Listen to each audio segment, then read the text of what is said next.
Hi guys. Today my guest is Frank Saunders, who is a Chief Email Officer at Salesforge.ai and Mailforge.ai. So happy to have you here. Now, please explain what Chief Email Officer even means.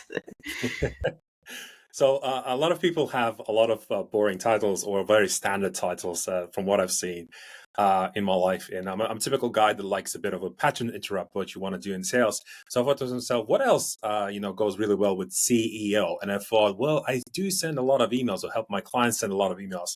And that's why I'm the chief email officer here at Salesforge.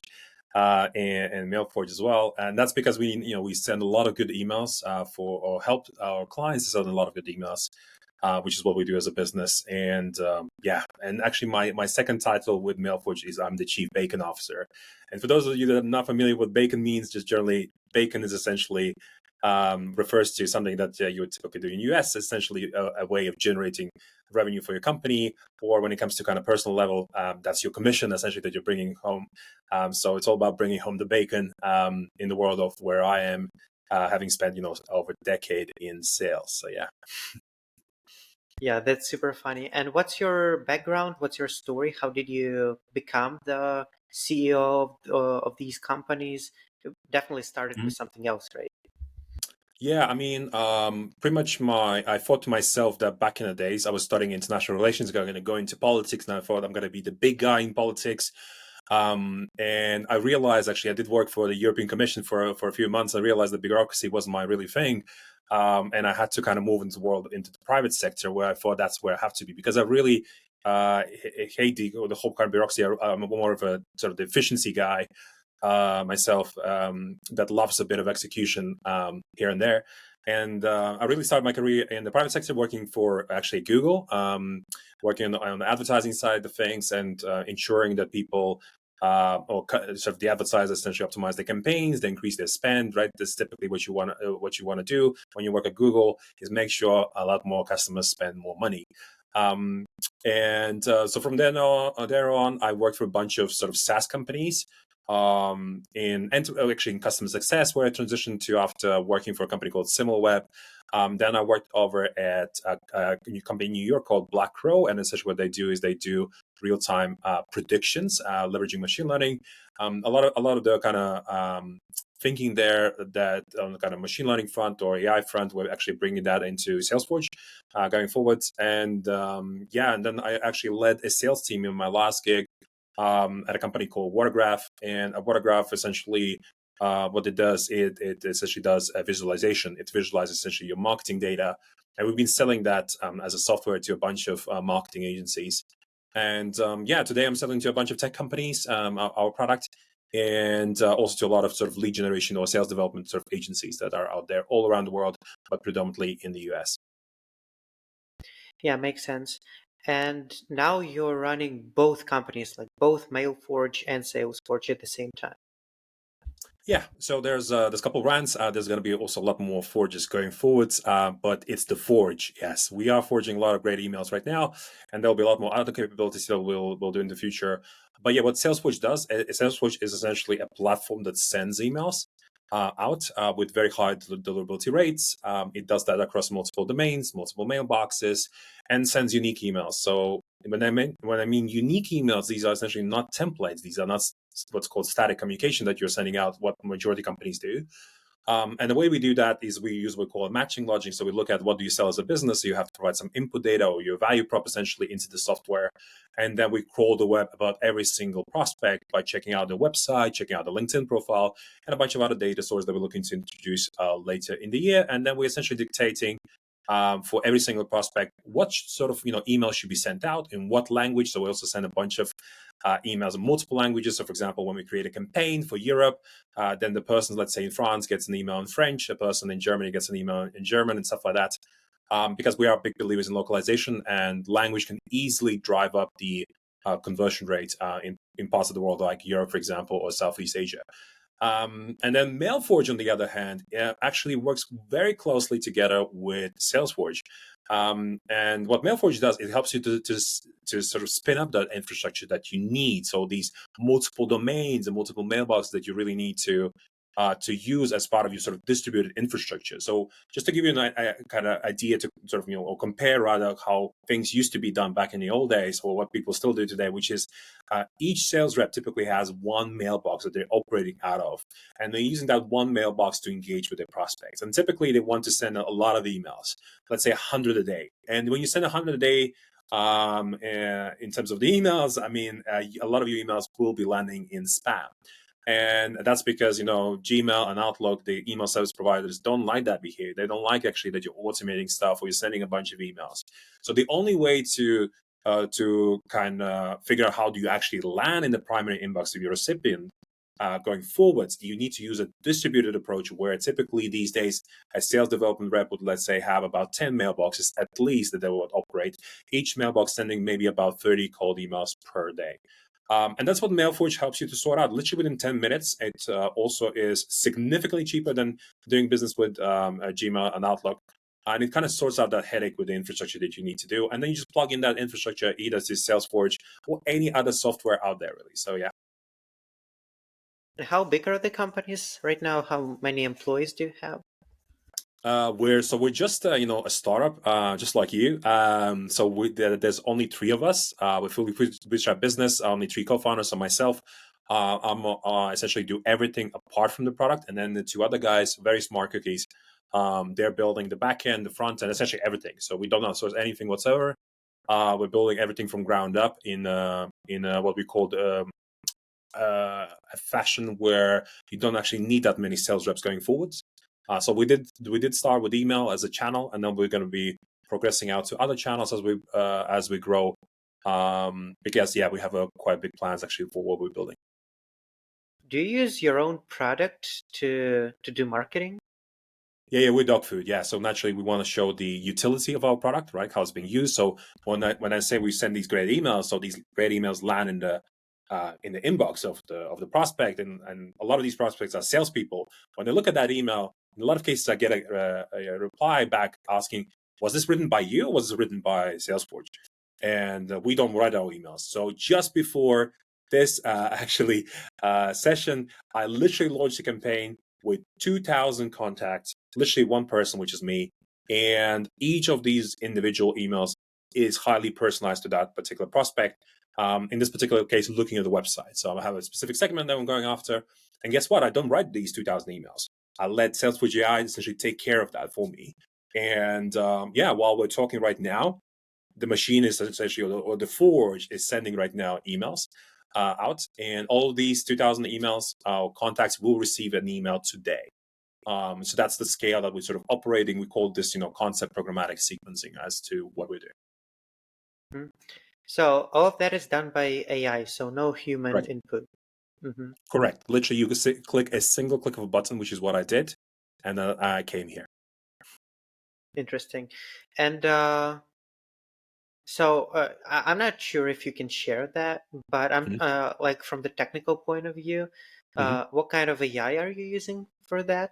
Can So you? so we use publicly available models. We're sort of testing right now which are the best models. And naturally, everybody will be testing GPT-4, including us. We're looking at other models that can craft the best possible emails. But it's not just about the large language models that you're using, but it's also about the input data and how you do a bit of sort of what I call fine tuning behind the scenes, which is our secret sauce. Right? Because essentially anybody could replicate using large language models and craft kind of unique emails. But it's all about doing this at scale, which is the hard part. So that's a high load on the system that we have at any given time typically. GPT-4 is what we're testing right now. They're definitely looking at other models. And I think the whole landscape of large language models will look very different probably by the end of the year. You never know. Maybe Sam will launch GPT-5 already. So maybe we're going to be using GPT-5, right? But our goal as a company is to give the best possible probability or the highest possible probability for every single user that we have to help them convert their prospects. And that means we need to be sending the best possible emails. The emails are already great. We get a lot of good feedback, even though people are not interested. They just applaud the quality of the emails that are being sent out. And these emails that we craft, they're indistinguishable from a human being. So this is why people ask that question. Did you write this, or did the software write this? And we are literally at the stage where the models that we have in the market right now, they are able to make these emails look really great. Because guess what? We are fighting essentially against the other emails, which are all templated, which are all horrible, essentially, typically. And a lot of those emails, which are templated, also are a result of landing in spam. Um, because naturally, let's say you, Danny, you'll get an email, a templated email. You look at that, and you can see it's automated. And unless the offer is like really great, you're either not replying to that email, or you're just clicking on the spam button, right? So what we're seeing is that when you actually deliver really great emails, it actually improves your deliverability. So people are less likely to click on that spam button. And ensuring people don't click on that spam button is super important. So that means, don't send too many emails to your prospects. So for example, within a sequence, we only recommend sending 3 emails in total, not more. So to reduce the probability of kind of getting that spam report. So ensure these domains that you're having, these secondary domains on top of your primary domain, they're healthy at all times so that you are always consistently seeing anywhere between sort of 60 to 80% open rates, which is a typical case in Salesforge. So yeah. Mm-hmm. And I'm curious, you're using the publicly available models. Hmm? So, and you mentioned fine tuning. Do you use prompt engineering to make the email look like a human, as if human wrote it, or uh, I don't want to ask what's the secret sauce because you definitely don't want to share that. But can you just maybe guide us how you make the model be better than just say me using ChatGPT instead of using your product?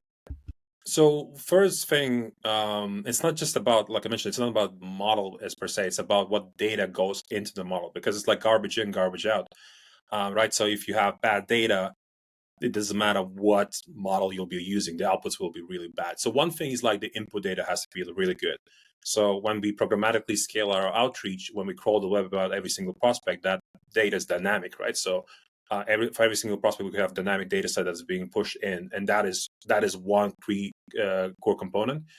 Second one is definitely around, you can call that prompt engineering, etc. But ultimately, the what happens behind the scenes dynamically changes also for every single prospect. So it's not a static system. Let's go that way.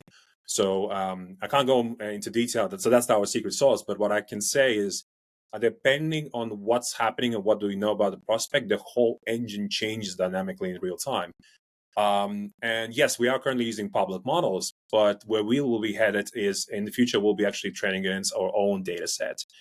So we'll be kind of moving away from publicly available models. And that's because we don't believe that public models are the ultimate models for crafting the best emails and sales. They're definitely good and much, much better than anything that we have seen in the past.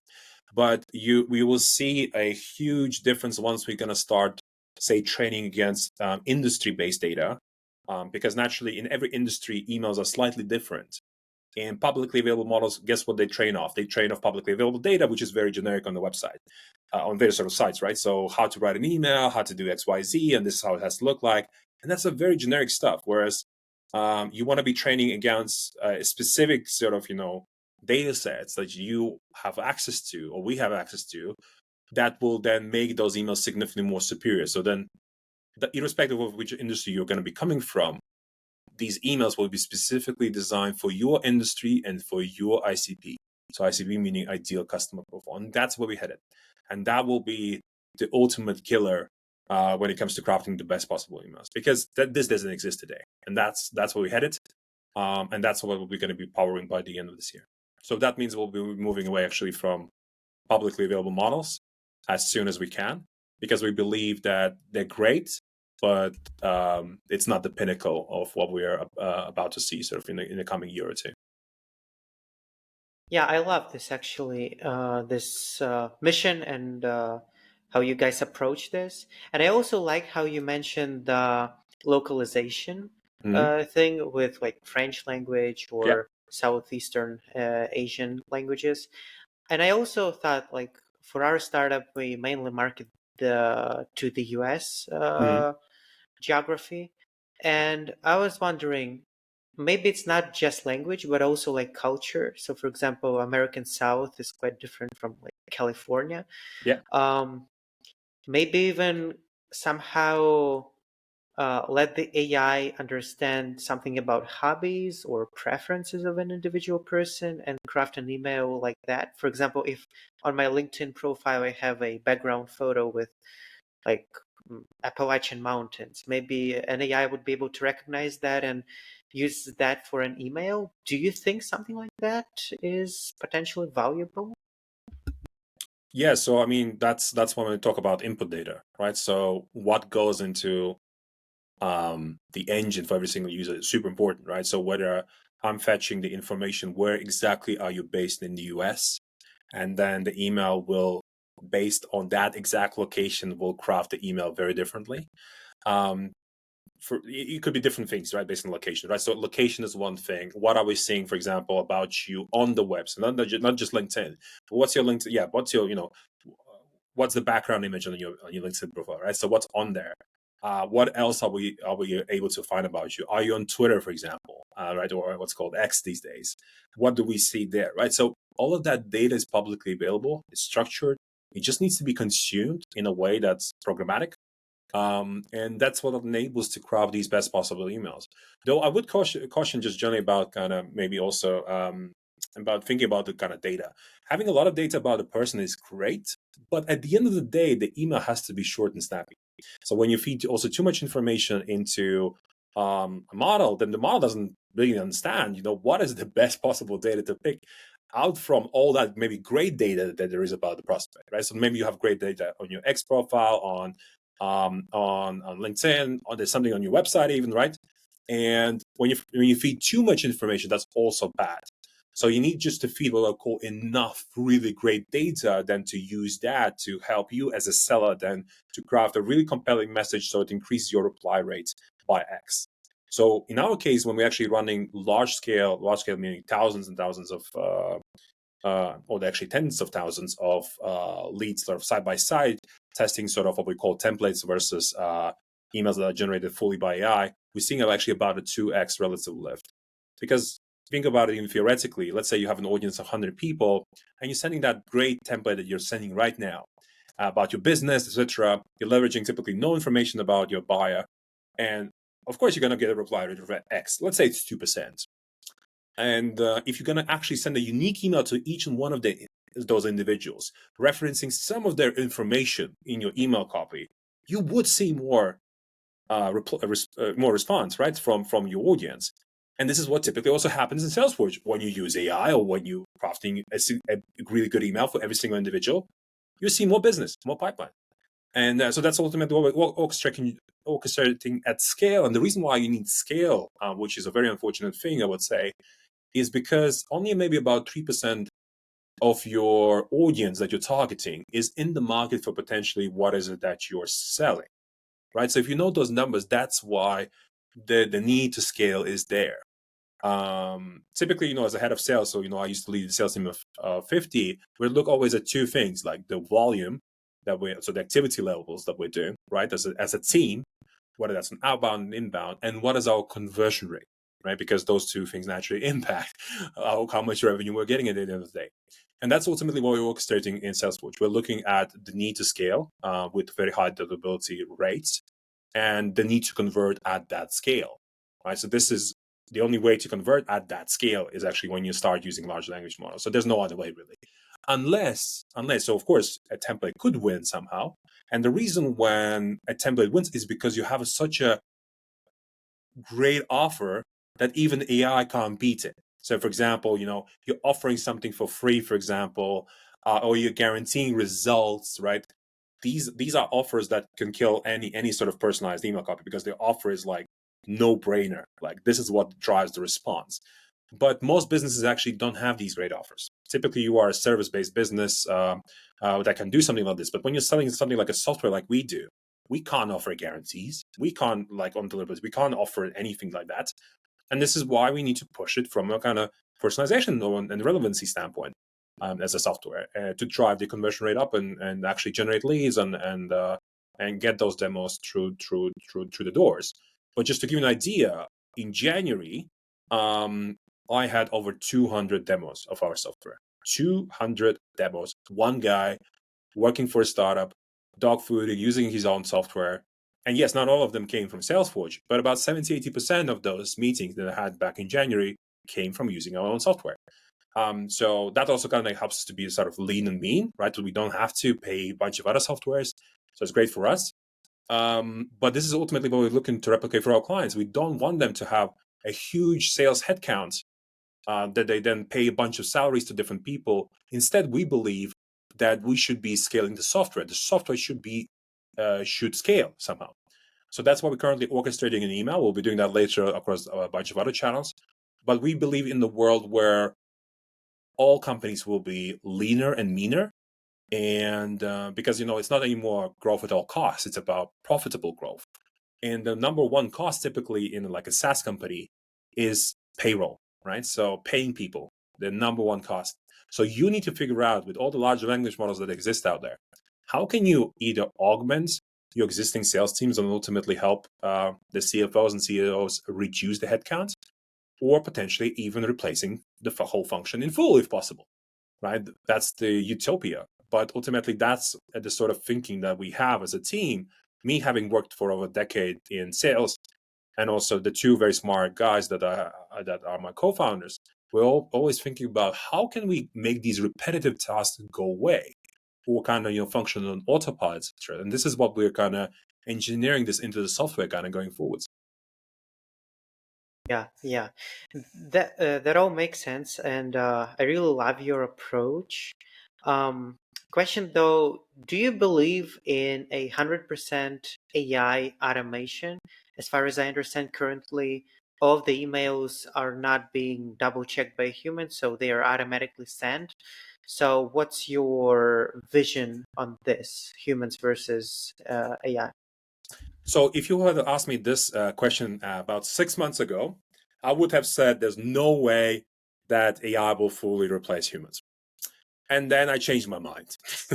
And the reason why I changed my mind is because when we're currently onboarding a lot of our customers, a lot of these customers, so even though you give them, so there's essentially three ways to run an org or even a sales function. Three things you need to look at. It's essentially it's a triangle. It's people, process, and tech. So if everything works there fine, you're running your org, everything's fine. However, I can give the org the best tech, and I can tell you the process. However, unfortunately, we have some what we call the human problem. So who operates the software? And that human, in a lot of cases, in some companies, unfortunately, is a big problem, which is the reason why they're not making money. It's not the software. So I can give you the best software, but the problem was the person that's operating the software. So then we thought to ourselves, damn, we cannot do anything about the human problem. Right now we still can't do anything about it because the human, which is, for example, me, I'm operating the software. And for example, the downside is while I'm talking to you again, Danny, I have replies right now coming from Salesforge, and I'm not replying quickly enough. Because one of the things that has to happen in sales is when you get a reply, you have to be like super fast, replying back. That quick response is what drives conversion rate. And because I'm talking to you right now, I'm not responding to a prospect, and the probability for me to convert that prospect kind of reduces quite a bit. Maybe I should jump off. So right now, so just to give you an idea, so this is where I thought to myself, damn, okay, so there's problems with competence. Um, I'm not the guy here to train you up. This is not an academy. I'm just selling a software, right? This is not an agency. I can give you the tech, but the problem in a lot of cases is the human, and they're also not fast enough, like many other problems. So this is why I thought to myself, damn, I think there's no way to properly solve this, to properly eliminate this problem, unless I'm gonna introduce autonomous execution into the playing field. So we need to eliminate, unfortunately, the human from the equation. This is not for all cases, I would argue, because I believe in like territories, for example, in Nordics, so in the European region, for those of you not familiar, like Sweden, Norway, etc., relationship plays a big part, and people don't automate as much stuff in that part of the world. So essentially, there are territories or segments of business, for example, enterprise, where there's less automation and more of a relationship game. And then there's a bunch of other segments like high velocity sales or like big, huge total addressable markets. You need to automate stuff. That's where AI agents or autonomous sales execution is definitely a thing. However, that this thing, so what we're talking about, automating stuff or being autonomous fully, only goes so far, because at the end of the day, we as humans, we love to talk to another human, just like we're right now, right? Talking to each other. We love to jump on the call and have a chat. So I believe where we will stop as a business is actually at the point when meeting will be booked, right? When it's being attended, that's it. Where we stop as a conversion. I don't imagine a prospect jumping in a call and speaking to an AI agent and say, hello there, right? So that will never happen. So this is why I believe that sales, or having headcount at the bottom of the funnel, or sort of mid funnel, right? So when meeting kind of kicks in, you're doing a demo, etc. Human will still do that majority of the times. There's only one thing I can imagine in my life. What would make a human speak to an AI agent is the fact that from the get go, the human will know that the AI agent will offer them, let's say, 20% off from the get go, from the price. And the reason why I'm saying 20% is because typically sales cost 20% of the company. So if you can cut that off from the price, from the get go, me as a potential buyer, if I'm interested in product, I may go down the AI agent route fully without talking ever to a human. And the reason why I will talk to the AI agent is because a lot of companies are not they don't have this product-led growth, right? So still the human wants to talk to somebody, questions have to be answered, etc. And yeah, that's why the humans get involved, right? So the more complex the deal, the more complex the product, the more questions you typically have. And yes, this is where the human gets involved. So yeah, there will be definitely pockets of companies that are fully either augmenting their sales teams or potentially fully replacing. Because think about it from this way: AI agents will be ultimately smarter because they'll be crunching a lot of data behind the scenes. This is the data we're talking about that we have access to. They'll be crafting the best possible replies much faster, and they'll be much cheaper. As simple as that, right? So then it's a no-brainer for you as a CFO of a company or CEO company. You look at the performance of a human, how much it's costing you, and then the performance of an AI agent. And if AI agent converts better and the AI agent works 24/7, is cheaper, then it's a no-brainer, right? From that sort of standpoint. Now it's all about, does it actually work, right? It sounds nice, right? These AI agents, but I can tell you, I have not seen yet a single AI agent that works. So we're still talking about this like a dream. There are a lot of companies that are attempting to do this, but they're doing a really poor job. And the reason we know that is we checked all of them out, and we didn't see anything great. Actually, we saw some examples, but these are all what are called demos, right? They were orchestrated, just like Google orchestrates stuff. There's a bunch of other companies that orchestrates and makes it look, wow, is it how it's gonna work? No, in real life, actually, it does not work. And so most of the users in the world of sales, none of them have seen anything that's fully autonomous. Meaning there is a brain that thinks and functions autonomously without much intervention by a human. So this space still needs to be built, and if somebody is up for it, I definitely advise to go and do that, compete against me. But this whole space is called the agentic software. So this is a new software category, essentially, which means that you have AI agents doing some work for you autonomously.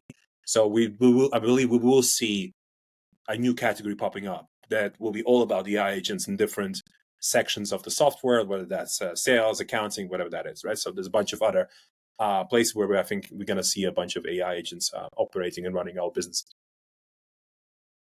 Yeah, I really like this vision of AI integrating into businesses and basically our regular jobs. It's super cool. Many people are afraid of that, but for some reason, I love that. And I totally share this vision. Well, before we end, I love to ask the following question to my guest is there any specific advice you would give to, say, an entrepreneur who's listening to this, say, first-time founder or just a person curious about starting a company? What kind of advice would you give them? I think first of all, I typically will give myself to a 20-year-old. I'm 34 right now. So if I was like in my early 20s, or I would say, start a company now. So I would say I'm a bit old in that sense. I should have started another company, but this is literally me being as a first-time founder, starting Salesforge. So start as soon as you can, and so that's one thing, but it's kind of very basic. But I think the second thing which people don't do, and they think about starting a startup, they don't talk to their potential user base as much as they think they should. So for me, it's easy because I spend around salespeople or founders every day. I speak to over 10 people every day, and I get a lot of sort of input or intel or learnings that I can generate, right? And if you have never spoken to your ideal customer that you're looking to solve a pain for and then build product around, well, guess what? Go and join these Facebook groups, Slack communities, whatever that is, and figure out, like, do you really want to work with these people? Like, because you'll see the conversations, you'll see those pains, that they're having or that they're voicing maybe on LinkedIn and stuff like that. So what I see a lot of founders is that they're not actually that engaged with the people that they want to solve a problem for. Because at the end of the day, right, if you're building a business for somebody and that's your ideal customer, you want to love to be working with them because you're going to be working with them for years, for 5-10 years. Can you work with that segment, with that audience for that long of a time? And where I see sort of the dilemma is founders hide essentially. A lot of them don't want to necessarily talk to their users, and I think that that's not really a great approach. And this is also one of the reasons why businesses fail at such a high rate. And one maybe very simple example is, for example, if somebody starts a company, and first thing I'll go into landing page, and I roast sometimes some landing page as well for the startup founders, and I ask, so how can I talk to you? There's a landing page, and I just sign up. I can't talk to anybody. So one simple thing I always say, where is the chat? Can I talk to somebody? And then the founders say, I don't know what to say. I don't know. So that's the typical answer. I was like, why are you not trying to talk to your users, right? Especially in the early days when you just build a site, you have a product, and then the only thing is you can sign up. But what is super important to do is to get as many learnings or have these many touch points as possible with your prospects in the early days. So speak as much as you can, at least for the first year, and then yes, you can then reduce that activity. But you need to figure out everything about your customer, about all the little pain points and other pain points that they may be having, and how you can maybe help with that something else. So yeah, this is one sort of little thing. Make sure you have a chat on your site, because guess what? We talk to our prospects on chat every single day. My whole team and me, we're on chat. We're always talking. It's like WhatsApp essentially, and it helps us also to generate new business. Guess what? The person doesn't understand what this product does, what's the pricing or whatever, what's the support like. People go and chat and ask, "Hey guys, blah blah blah," and then you end up closing a deal. And I can tell you, in my lifetime, I've closed some of the largest deals coming from chat. This is why I'm just emphasizing in this example. And yeah, otherwise talk to your customers, and I bet you'll figure out everything else. So typically the reason why you don't figure it out is because you're not talking to your customers enough, your potential customers, right? So that's my final piece of advice. Yeah, incredible. And it's something that not many people actually talk about, related to actually loving your customer and being able to work with them long term. That's something new. Like I haven't heard people mention this, but it totally makes sense, and I think it's a great advice. So thanks Mm. again for sharing that. And yeah, man, thanks for coming. Thanks for sharing your story, your learnings, something about your company. And I glad to have you here today. Thanks, Danny, and we'll be in touch. If anybody has any questions, just find me on LinkedIn. Yeah, we have everything in description, so feel free to reach out to Frank. And thank you again. Cheers.